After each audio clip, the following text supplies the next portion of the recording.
ISRO chairman S Somnath के मुताबिक अगर सब कुछ ठीक रहा तो चंद्रयान 23 अगस्त की शाम 5:47 पर चंद्रमा के साउथ पोल पर लैंड करेगा। चुनौती जो है वो है सॉफ्ट लैंडिंग की। सॉफ्ट लैंडिंग जरूरी है। जो 2019 सितंबर में नहीं हो पाया वो थी सॉफ्ट लैंडिंग। आज लॉन्च के 16 मिनट बाद करीब करीब 180 किलोमीटर की ऊंचाई पर चंद्रयान 3 रॉकेट से अलग हो गया। अब अलग अलग स्टेजेस हैं। आज का दिन उन भारतीय वैज्ञानिकों की मेहनत को सम्मान देने का भी है जिन्होंने अपने दिन रात चंद्रयान 3 मिशन के लिए खपाए हैं। वैसे तो इस मिशन से सैकड़ों साइंटिस्ट जुड़े थे, एक लंबी टीम थी, लेकिन चंद्रयान 3 मिशन को जो 3 बड़े चेहरे लीड कर रहे थे, आज देशवासियों को जानना चाहिए कि वो कौन है।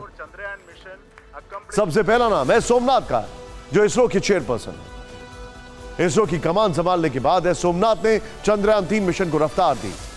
दूसरा चेहरा चंद्रयान 3 के मिशन डायरेक्टर मोहन कुमार का, जो आज कुछ बोल ही नहीं पाए। इनकी आंखें भर आई, इन पर ऑपरेशन से जुड़ी सभी जिम्मेदारी थी। तीसरा नाम पी वीर मुथुवेल का है, जो चंद्रयान 3 के डायरेक्टर हैं। आज जब पूरा देश चंद्रयान 3 की बात कर रहा है, ऐसे में हम आपको इसरो के उन वैज्ञानिकों की बात सुनवाना चाहते हैं जिनके लिए आज का दिन एक बहुत इमोशनल दिन था। चंद्रयान 3 के मिशन डायरेक्टर मोहन कुमार तो इतने भावुक हो गए कि अपनी बात पूरी नहीं कर पाए।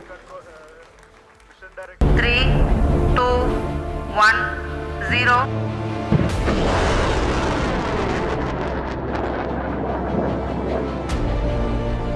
Congratulations, India.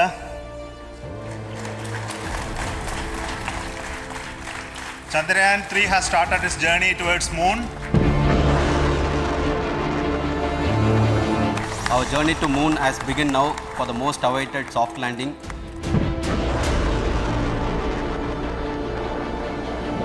Congratulations to the teamwork of ISRO family. Soft landing बहुत महत्वपूर्ण है जी। तो हमने एक बार ट्राई किया है चंद्रयान 2 पर, हमको कुछ नहीं कर सका।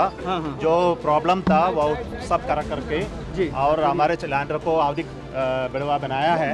तो इसी बार हम सक्सेस ही चाहिए हमको।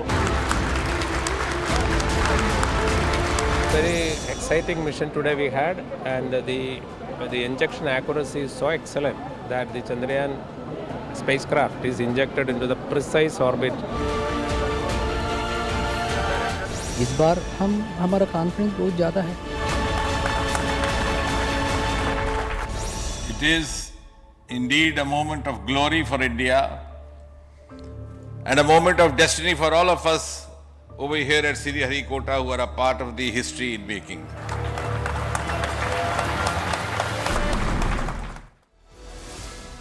जिस वक्त चंद्रयान 3 का सफल लॉन्च हुआ, प्रधानमंत्री नरेंद्र मोदी फ्रांस में थे।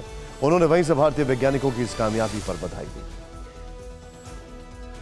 आज भारत में चंद्रयान के सफल लॉन्च पर पूरा भारत उत्साहित है। यह हमारे वैज्ञानिकों की बहुत बड़ी उपलब्धि है। अंतरिक्ष के क्षेत्र में भारत और फ्रांस का पुराना और गहरा सहयोग है। हमारी स्पेस एजेंसीज के बीच नए समझौते हुए हैं। इसमें सैटेलाइट लॉन्च सर्विसेज, समुद्र और धरती के तापमान और वातावरण को मॉनिटर करने के लिए कृष्णा सैटेलाइट बनाने का काम शामिल है। लेकिन भारत कई कदम आगे। फ्रांस ने तो अभी हाल ही में जापान और जर्मनी के साथ टाई अप किया है मून पर रोवर भेजने के लिए, और हम आगे निकल चुके हैं। भारतीय स्पेस साइंस के क्षेत्र में 22 अक्टूबर 2008 वो तारीख है जब इसरो ने पहला मून मिशन शुरू किया था। 15 साल में ये तीसरा चंद्रयान मिशन है। पिछले 2 मिशन उपलब्धियों से भरे रहे हैं, लेकिन चंद्रयान 3 कई मायनों में अलग है। आखिर इस मिशन में ऐसा क्या है जिस पर हर भारतवासी को गर्व होना चाहिए? आइए इसे समझते हैं। अगर मिशन कामयाब रहा तो अमेरिका, रूस और चीन के बाद भारत ऐसा करने वाला चौथा देश बन जाएगा। अमेरिका, रूस और चीन तीनों अपने स्पेस क्राफ्ट चांद की सतह पर लैंड करा चुके हैं। चीन ने 2013 में चैंग-ई 3 मिशन के साथ पहले प्रयास में सफलता पाई थी। बड़ी बात यह है कि चंद्रयान 3 चंद्रमा के साउथ पोल पर उतरेगा। चंद्रयान 3 चांद के दक्षिणी हिस्से पर उतरने वाला दुनिया का पहला स्पेसक्राफ्ट होगा। अगर यह मिशन सफल रहा, दुनिया भारतीय वैज्ञानिकों से सीखेगी कि कैसे चांद की सतह पर सॉफ्ट लैंडिंग कराई जाती है। चंद्रयान 3 के जरिए भारतीय वैज्ञानिकों ने पूरी दुनिया को बताया है कि कैसे कम बजट में बड़े मिशन को अंजाम दिया जा सकता है। चंद्रयान 3 का बजट करीब 615 करोड़ रुपए है। यह कहा जा रहा है कि चंद्रयान 3 का मिशन हाल ही में आई फिल्म आदि पुरुष से काफी कम है, वो 700 करोड़ के आसपास। चंद्रयान मिशन पूरी तरह स्वदेशी है। यह आत्मनिर्भर भारत की दिशा में बड़ी कामयाबी है। चंद्रयान 3 मिशन भारतीय महिलाओं की कामयाबी की कहानी भी है।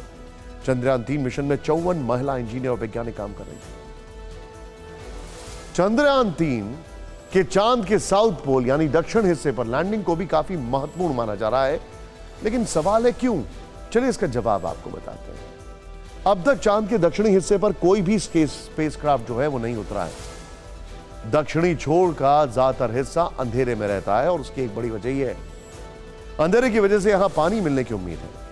बताया जा रहा है वहां पर क्रेटर्स हैं जहां पर फ्रोजन आइस है। दक्षिणी छोर के गड्ढे बेहद ठंडे हैं। चांद के साउथ पोल में सोलर सिस्टम के पुराने जीवाश्म मिल सकते हैं। दक्षिणी छोर पर सूर्य की किरणें सीधी नहीं पड़ती हैं, इसीलिए दक्षिणी छोर का तापमान बहुत कम है। इसीलिए कहा जा रहा है कि चंद्रयान जब वहां पर पहुंचने वाला होगा तो लास्ट के 15 मिनट भारतीय वैज्ञानिक कुछ नहीं कर सकते। जो कुछ होगा वहां पर अपने आप होगा। जो सारी चीजें पहले से प्लान है वो होंगी नहीं होंगी, इसको लेकर बहुत सारी चीजें